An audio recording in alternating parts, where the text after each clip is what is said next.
Hi there, I'm Haruka. Last week while talking about an upcoming anime, I mentioned a phrase that you may have never heard before, Chekhovs Condom. No, this video is not monetized, mostly because I am not eligible for monetization yet anyway. But this is a literary concept that I absolutely love, and some of my favorite stories use this technique. So please bear with me as I try to explain what I'm talking about. So where does this term come from? Who coined it? The answer is me. I made this up. Okay, not fully, but I'm pretty sure I've got to be the first person to use it in actual literary analysis. The term is derived from a couple different sources. First of all, it's related to Chekhovs Gun. Chekhovs Gun is essentially a principle of writing and storytelling based on the teachings of Russian playwright Anton Chekhov. The quote goes, "If you say that there is a rifle hanging on the wall, in the second or third chapter it absolutely must go off. If it's not going to be fired, it shouldn't be hanging there." Basically, Chekhov's Gun is about making sure that the story is clear of any irrelevant details that don't actually further the story. If something is important enough to be mentioned, it's important enough to be used later on. The second half of this term comes from a much more recent source, the episodic game spanning from 2018 to 2020, Life is Strange 2. The main character is Sean, a teenage boy who was originally planning on going to a party to meet up with a girl he's into, only to be thrust into a cross-country chase trying to protect his little brother from the FBI and reach Mexico. Anyway, those playing the game noticed at some point early on in the game that in Sean's inventory there was a condom. He was probably planning on using it at the party he was going to go to, but it's useless now. Except Chekhov's Gun as a guide, many began to joke about the condom having a significance later in the game, meaning that there'd be some sort of romantic interest showing up at some point. And they were right. In episode 3, there are actually 2 romanceable characters that Sean can use the condom with. So yeah, Chekhov's Condom is the result of smushing these 2 concepts together. My definition is this. In introducing sex and the existence of sexuality to a story, it creates further tension within the story. If any encounter between 2 people could result in sex, that makes whatever actually happens much more interesting. This is most effectively used in a romantic drama, grounding relationships in realism through realistic physicality. Now, Chekhov's Condom doesn't have to be a physical condom, and the 2 characters don't even have to actually do it. All you need is a simple passing mention of sex. By just mentioning that 2 characters in love could simply fuck, any action that is taken in opposition to that ending holds extra meaning. In addition to that, 2 characters who have already been together in the biblical sense have a different dynamic than 2 characters who have the exact same relationship except for that one night of passion. And it just gets more crazy when you start adding other characters to that relationship. While the naming of the concept might be new, the actual use of the device is pretty well worn. The Game of Thrones series similarly coined their own term with sexposition.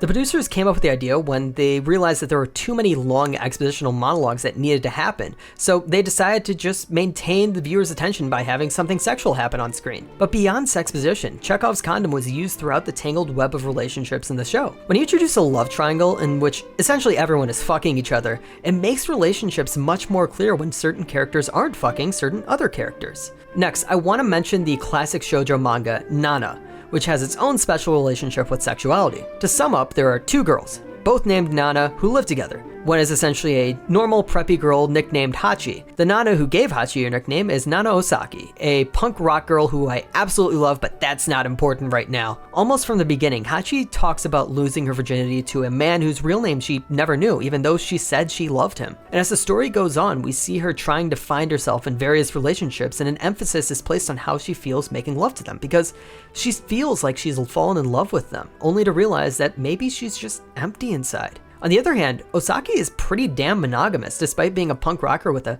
weirdly strong group of female fans who are into her. The drama created by Hachi sleeping around and Osaka's devotional monogamy is what propels the story forward and develops Hachi's character. And finally, I have my obligational mention of Domestic Kanajo because Kei Sasuga is a goddamn legend.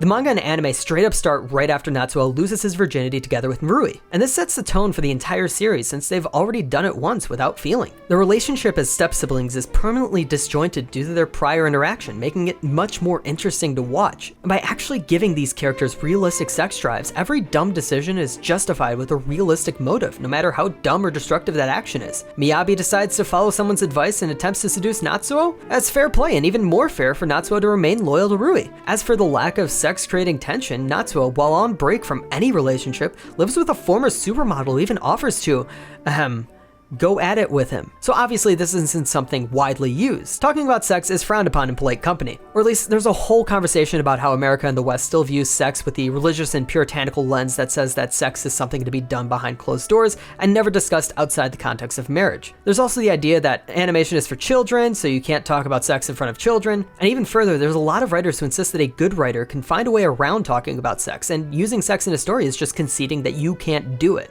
To be honest, sex does get brought up plenty in media, but there's a lot of people who don't use it properly in the context of Chekhovs Condom. We've all seen terrible comedy where there's a sex joke every minute and it's just not even funny. There's also over-sexualization issues that just add on to the normalization of the objectification of women.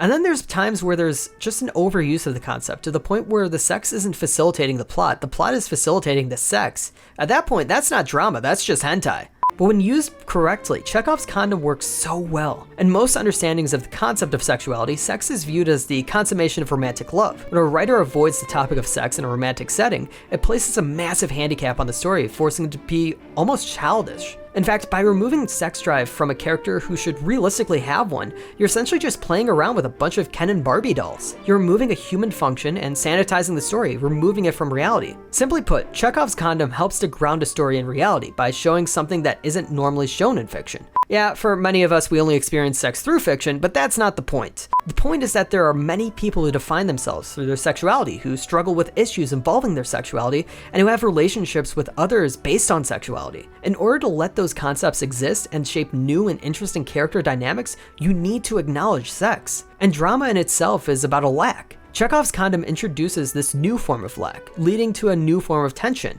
Technically speaking, in real life, any meeting between two people could possibly result in sex. It is not likely, but it is possible. And in a story where literally anything can happen, it just brings that tension. Once again, I am so glad this isn't monetized because a lot just happened here. I hope to be monetized someday, but clearly it's not today. But past what I talked about in this video, I would love to do more videos where I try to pick apart a literary concept that I find interesting. Maybe I'll even be able to coin a few more terms. But for now, I hope this gives you a better understanding of what I mean when I talk about Chekhovs Condom, and maybe this also explains why I love trash ecchi so much. Thank you for watching. Thank you for watching. Please like, subscribe. There's a subscribe orb around here somewhere. There's also, on the other side of me, that isn't the subscribe orb, has a video you can watch, a different video. And also I got a Twitter. So you should check the description for the Twitter.